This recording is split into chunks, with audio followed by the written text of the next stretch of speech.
Okay, this is good. I'm having to goggle up. That tells me that it's getting real.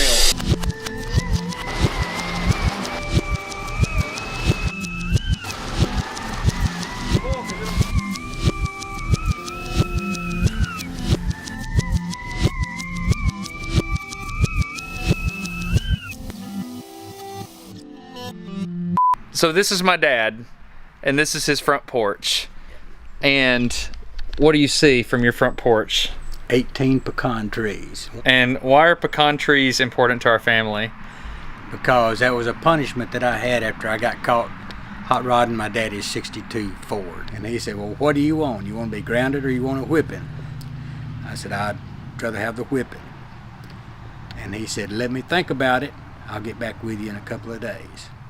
So he went to work and asked his friends at work what he should do. At NASA? At NASA.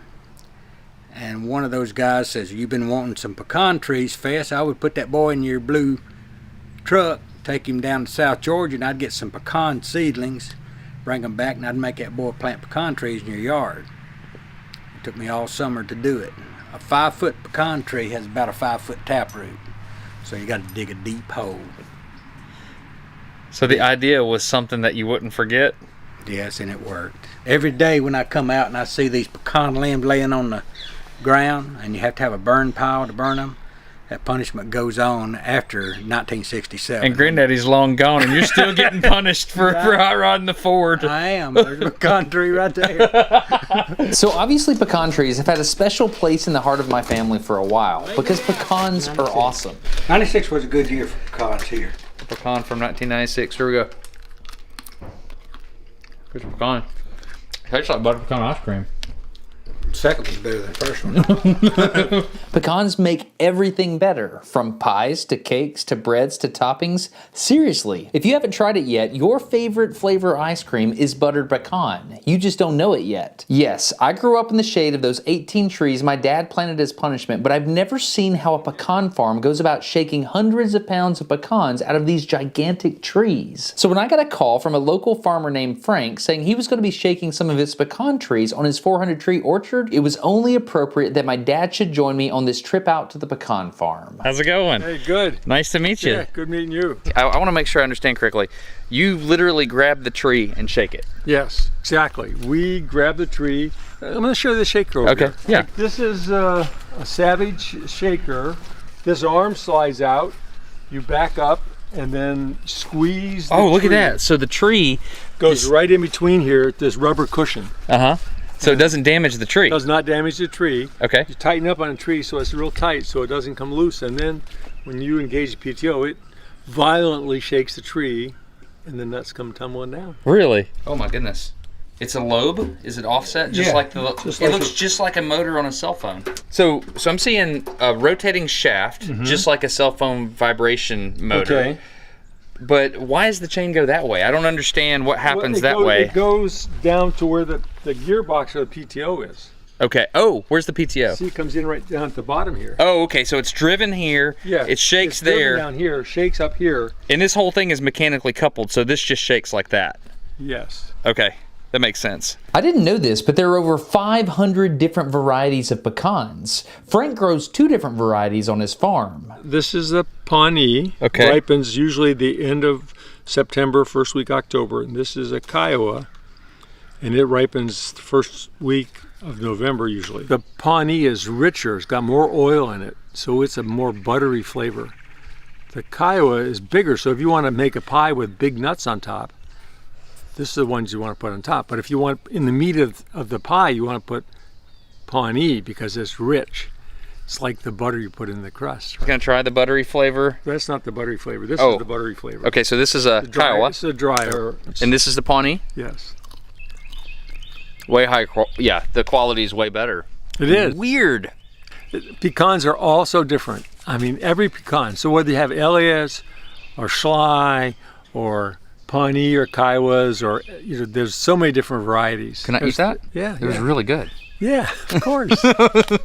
You grow up knowing something, and then you learn something, and you get an understanding. So we're moving from knowledge to understanding.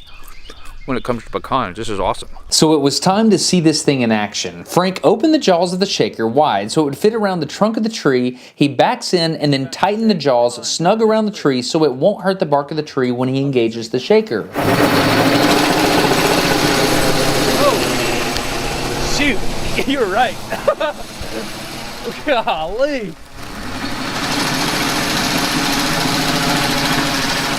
Okay, that's amazing. Did a lot come out? A lot of leaves came out. I don't know about pecans. Well, one donked me right on the noggin, man. All right, so post shake, let's look at what we got. So one left that hole. I still got one in this one. So like right at the base of the pecan where it goes into the hole, there's a connected point. Right. Does that have to dry out in order for this to work? The husk has to be open for the nut to fall out. Okay. And this year, they have not been acting as normal. The husks have not opened on time. Well, I don't know why. They were ripe, they just didn't open up, and then I couldn't shake them. So everything is about 3 weeks late. So Dad's gonna be the tripod on the tractor today. We're gonna use the high-speed camera like this, and the idea is maybe we can get up in tops of the trees or wherever we need to get. So I'm so excited about a high-speed camera mounted on a tractor. This was admittedly a redneck move, but it worked like a charm and was super convenient. What you're about to see is without a doubt one of the most chaotic and complicated mechanical systems I have ever seen. I was astounded at the complexity.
So this is all about like mechanical vibration. It is mechanical vibration. So I have another question then. Sure.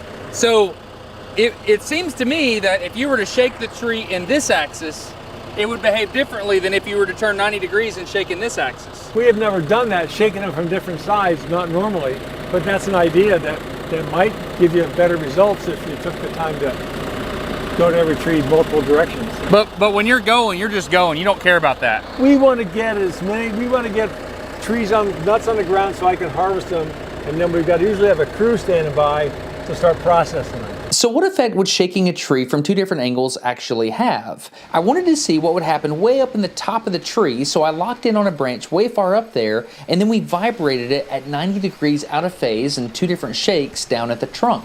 Here you can see the side-by-side motion of what happens at the top. It's pretty obvious here, these two limbs are moving in a very similar pattern even though they're being shaken differently down at the trunk. This is fascinating, and I'm pretty sure a PhD student could easily write a thesis on simulating the complexity of a tree when modeled as a vibratory system. One thing I feel pretty confident in saying though is that it's probably not worth doing a second shake at 90 degrees as it's clear almost no additional nuts end up falling from the tree. One thing that surprised me is you can clearly see the weight being released from the tree during shaking. It's almost like you can see the limbs climb up towards the sky as the burden is lifted from the branches and the nuts fall to the ground.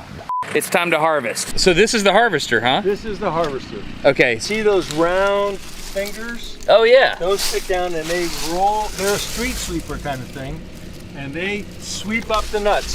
Fingers throw the leaves, throw the stuff up here. They get on this belt and they go out the back, and the nuts will go into a hopper, and there's a big screw feed in here that feeds them up into that hopper. So the screw feed feeds them up into that hopper. So somehow the nuts end up here? Yeah, they get dropped off into this See this? Oh, the basket. In that basket, and then there's a screw feed. They come across and into here, and then they get scooped up. Farmers like augers, don't they? So the first thing Frank seems to do is pick up all the sticks in front of the harvester, because it's my understanding that the harvester can be affected negatively by sticks rolling up into these rubber fingers right here. So the path has to be completely clear of sticks.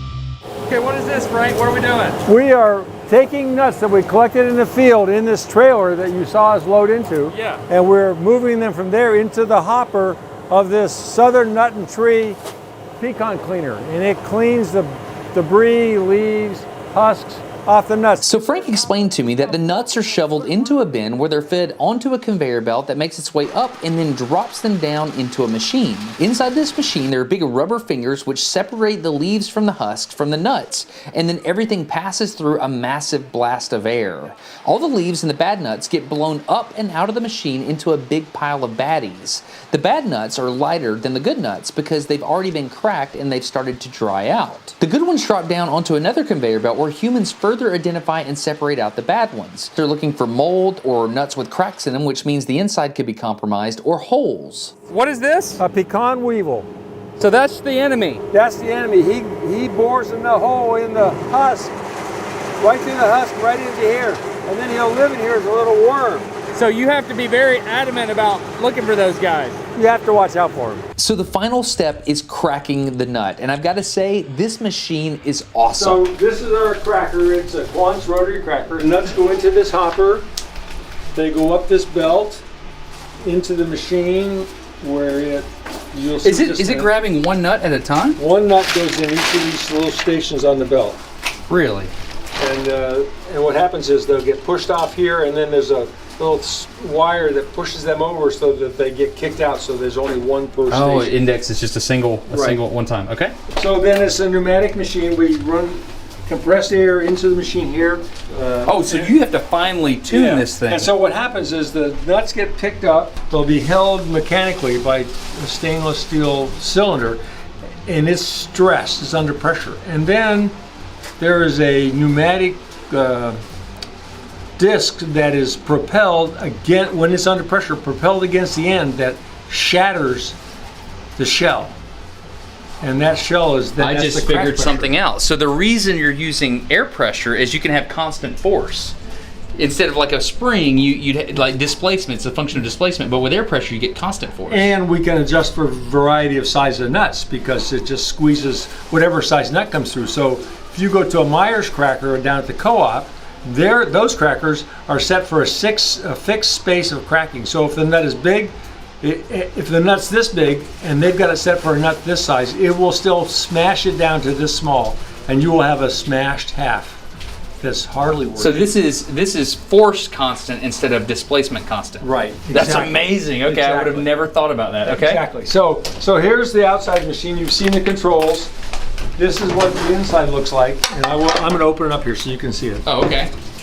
So, and what happens is, and you see all the debris, the nut gets picked up right here, and no way. Can you run it like this? yeah, we can. Okay, this is good. I'm having to goggle up. That tells me that it's getting real. Okay, goggle up. Pecan cracking's about to happen. Here we go. Yeah, and it happens really fast. We'll run it for just a minute so you can see it, and then we'll cut it down. And then some of these stations work better than others. We've had some problems, and we really need to do some major work with it. Here we go. You ready? I'm ready. What?